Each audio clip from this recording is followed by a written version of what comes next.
Welcome to Simplified UPSC by PPP, where we listen, learn, and grow together. Detailed lecture notes in English and Hindi, plus practice questions for prelims and mains, only on our Telegram channel. Link in description. Like and subscribe for more. वाह! और simplified UPSC bye PPP में आपका स्वागत है। चर्चा शुरू करने से पहले हम अपने सभी मौजूदा मेंबर्स को दिल से धन्यवाद देना चाहते हैं। आपका सहयोग ही हमें आपके लिए ऐसा उपयोगी कंटेंट लगातार बनाने की प्रेरणा देता है। और अगर आप भी हमारे काम को पसंद करते हैं और चाहते हैं कि हम ऐसे ही गहराई से विषयों का विश्लेषण करते रहें, तो प्लीज हमारे यूट्यूब चैनल को सब्सक्राइब करें और हमें सपोर्ट करने के लिए पेड मेंबरशिप ज्वाइन करने पर भी जरूर विचार करें। ठीक है, तो चलिए शुरू करते हैं। आज हम एक बहुत बड़े सवाल की तह तक जाने की कोशिश करेंगे। सवाल यह है कि हम किसी देश की आर्थिक कुंडली कैसे लिखते हैं। वाह, आर्थिक कुंडली, ये शब्द बहुत अच्छा है ना? और उससे भी बड़ा सवाल, ये कुंडली अक्सर हमारी असल खुशहाली बताने में नाकाम क्यों हो जाती है। इसके लिए हम एनसीईआरटी क्लास 12 मैक्रो इकोनॉमिक्स के दूसरे अध्याय राष्ट्रीय आय का लेखांकन यानी नेशनल इनकम अकाउंटिंग को खंगालेंगे। बिल्कुल।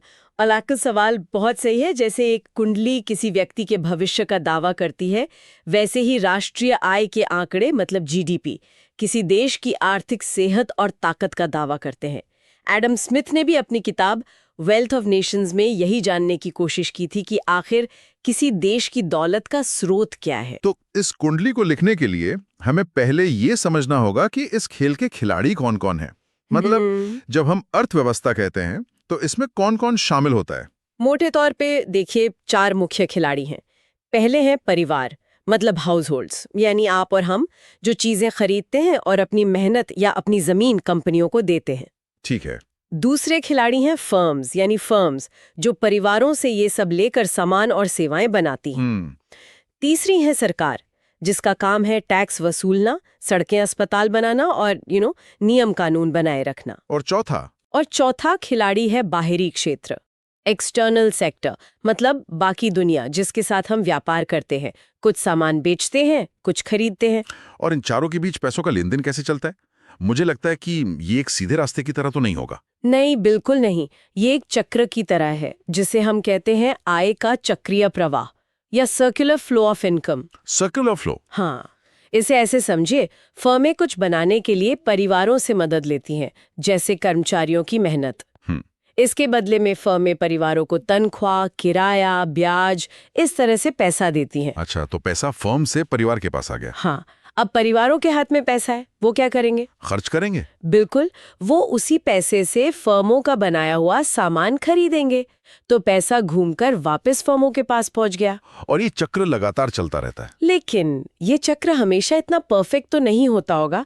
क्या ऐसा नहीं होता कि कहीं से पैसा लीक हो जाए? आता है। जैसे अगर लोग पैसा खर्च करने के बजाय बैंक में बचा लें या सरकार टैक्स ले ले, तब तो ये फ्लो टूट जाएगा। आपने बिल्कुल सही कहा।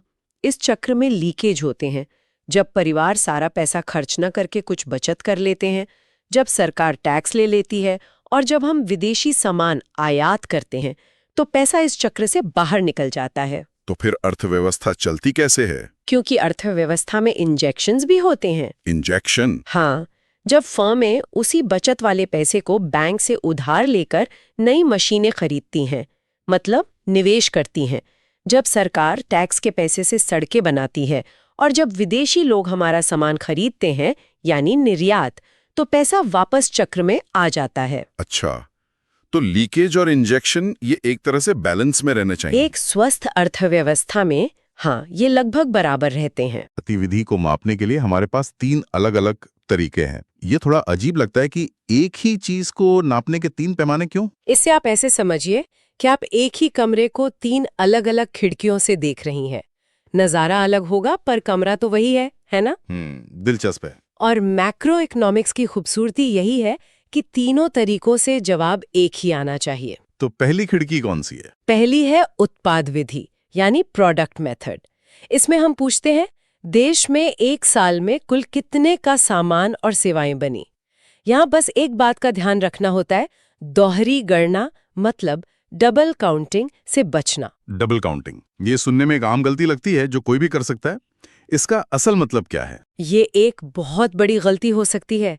मान लीजिए एक किसान ने 100 रुपए का कपास उगाया, ठीक। बनाया, और आखिर में एक दर्जी ने उस कपड़े से 800 रुपए की शर्ट बना दी। ओके। अगर हम इन सबको जोड़ दें 100, 250, 500, 800, तो जवाब आएगा 1650 रुपए, जो पूरी तरह गलत है। गलत क्यों है?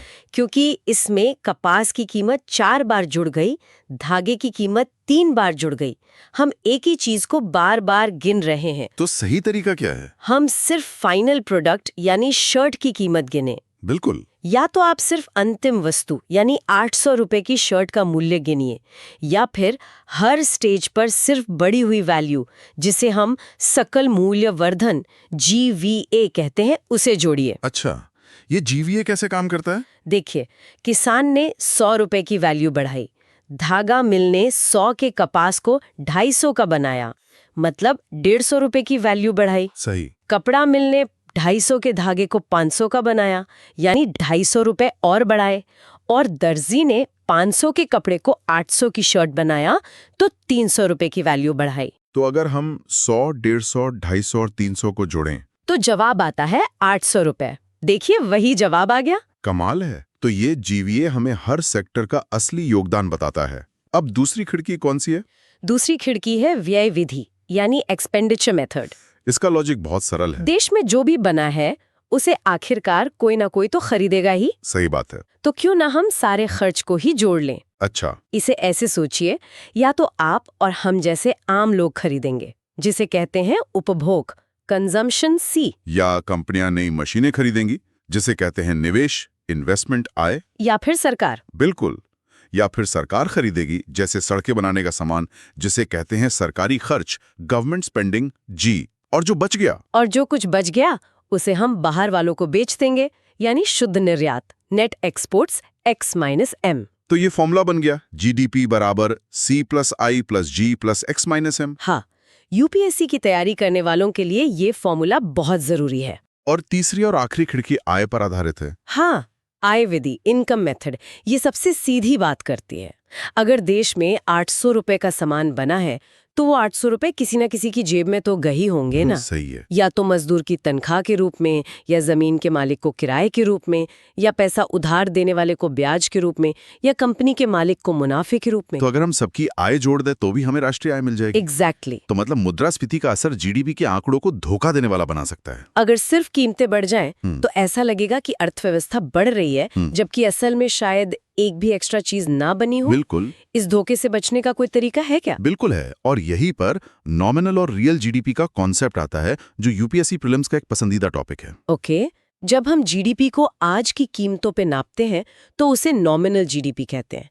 इसमें उत्पादन की ग्रोथ और महंगाई दोनों का असर शामिल होता है। मतलब ये एक तरह का भ्रम पैदा कर सकता है। हाँ, इस भ्रम को दूर करने के लिए हम रियल GDP का इस्तेमाल करते हैं।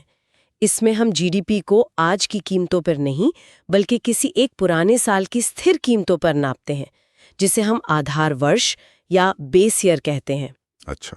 इससे महंगाई का असर हट जाता है और हमें पता चलता है कि असल में उत्पादन कितना बढ़ा है।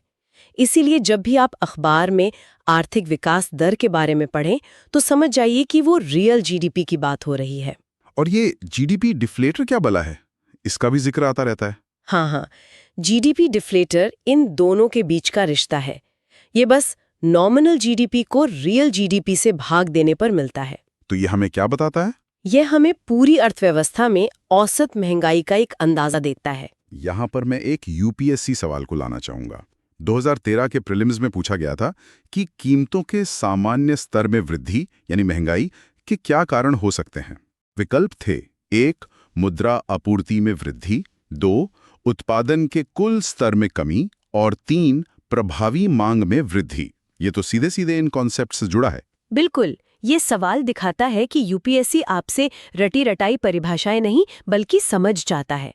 अगर बाजार में पैसा ज्यादा आ जाए, या सामान कम बने, या खरीदने वाले अचानक बढ़ जाएं, तीनों ही सूरतों में चीजें महंगी होंगी। और UPSC ने तीनों को सही माना था। हाँ, ये दिखाता है कि ये सभी मैक्रो इकोनॉमिक वेरिएबल्स एक दूसरे से कैसे जुड़े हैं। चलिए, अब उस बड़े सवाल पर वापस आते हैं जिससे हमने शुरुआत की थी।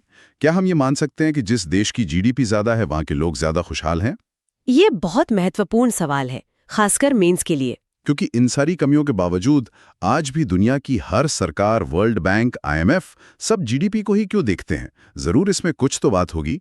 इसमें कोई शक नहीं कि जीडीपी एक बहुत शक्तिशाली इंडिकेटर है। ये हमें देश की उत्पादन क्षमता, लोगों की औसत आय, इन सब का एक अच्छा खाका देता है। लेकिन इसे कल्याण या खुशहाली का पैमाना मान लेना एक बहुत बड़ी भूल है, और यहीं पर यूपीएससी मेंस के लिए आपकी आलोचनात्मक सोच काम आती है। तो इसकी सीमाएं क्या-क्या हैं? पहली तो शायद असमानता से जुड़ी होगी। बिल्कुल सही पकड़ा। पहली है जीडीपी का वितरण। हो सकता है देश की जीडीपी तो रॉकेट की तरह बढ़ रही हो, लेकिन उसका सारा फायदा सिर्फ ऊपर के 1% लोगों को मिल रहा हो। तो देश में अरबपति बढ़ रहे हैं, लेकिन गरीबी भी जस की तस है। हाँ, ऐसे में जीडीपी का आंकड़ा हमें एक झूठी कहानी सुना रहा है। दूसरी सीमा शायद उन कामों से जुड़ी है जिन्हें हम पैसों में नहीं मापते, जैसे घर पर माँ का काम। आपने तो नब्ज पकड़ ली। दूसरी सीमा है गैर मौद्रिक लेन देन। एक अनुमान है कि भारत में महिलाओं द्वारा किया गया अवैतनिक घरेलू काम देश की जीडीपी का लगभग 40% है। 40%? ये तो बहुत बड़ा आंकड़ा है ना? सोचिए, अगर इसे गिना जाए तो हमारी अर्थव्यवस्था का आकार रातों रात कितना बदल जाएगा। लेकिन क्योंकि इसके लिए कोई तनख्वाह नहीं मिलती, ये हमारी आर्थिक कुंडली से पूरी तरह गायब है। और तीसरी और शायद सबसे खतरनाक सीमा है बाह्यताएं, मतलब एक्सटर्नैलिटीज। इसका कोई उदाहरण? समझिए, एक केमिकल फैक्ट्री जीडीपी में लाखों का योगदान करती है, पर पास की नदी को जहरीला बना देती है, जिससे हजारों लोग बीमार पड़ते हैं। अब उन लोगों के इलाज पर जो करोड़ों खर्च होंगे और उस नदी को साफ करने के लिए सरकार जो पैसा लगाएगी, वो भी जीडीपी में जुड़ जाएगा। क्या बात कर रही हैं? मतलब हम एक समस्या पैदा करके जीडीपी बढ़ा रहे हैं और फिर ऐसे सुलझाने का नाटक करके जीडीपी को और बढ़ा रहे हैं। यही तो जीडीपी की सबसे बड़ी त्रासदी है। तो क्या इसका मतलब ये है कि अगर 2013 के मेंस के गरीबी उन्मूलन वाले प्रश्न में कोई एस्पिरेंट सिर्फ जीडीपी ग्रोथ के आंकड़े लेकर आ जाए तो उसका जवाब अधूरा माना जाएगा? अधूरा ही नहीं, बल्कि कमजोर माना जाएगा। परीक्षक ये देखना चाहता है कि क्या आप आंकड़ों के पार देख सकते हैं। तो फिर क्या लिखना चाहिए? आपको लिखना होगा कि हाँ, जीडीपी ग्रोथ जरूरी है, पर हमें ये भी देखना होगा कि उस ग्रोथ का फायदा गरीबों तक पहुंच रहा है या नहीं। क्या विकास पर्यावरण को तबाह तो नहीं कर रहा, और क्या हम विकास के उन पहलुओं को भी माप रहे हैं जो जीडीपी में नहीं आते, जैसे स्वास्थ्य और शिक्षा। तो आज की चर्चा का सबसे बड़ा टेक अवे यह है कि जीडीपी एक शक्तिशाली लेकिन अधूरा सच बताने वाला टूल है। बिल्कुल। ये हमें अर्थव्यवस्था का एक्सरे तो देता है, पर उसकी आत्मा यानी लोगों की असल खुशहाली के बारे में खामोश रह जाता है। आपने पूरी चर्चा को बहुत अच्छे से समेटा है। इन कॉन्सेप्ट्स को समझे बिना आप बजट, मौद्रिक नीति या अंतर्राष्ट्रीय व्यापार जैसे विषयों को गहराई से नहीं समझ सकते। ये मैक्रो इकोनॉमिक्स की नींव के पत्थर हैं। हमें उम्मीद है कि इस गहरी बातचीत से सबको मदद मिली होगी। अगर आप चाहते हैं कि हम ऐसे ही विषयों को आपके लिए सरल और दिलचस्प बनाते रहें, तो कृपया हमारे चैनल को सब्सक्राइब करें और हमारी पेड मेंबरशिप ज्वाइन करके हमें सपोर्ट करें। आपके सहयोग से ही हम ये काम जारी रख सकते हैं। और जाते जाते सभी सुनने वालों के लिए एक विचारणीय प्रश्न छोड़ जाती हूँ। जरूर। अगर जीडीपी हमारी खुशहाली की सही कुंडली नहीं है, तो बेहतर कुंडली क्या हो सकती है?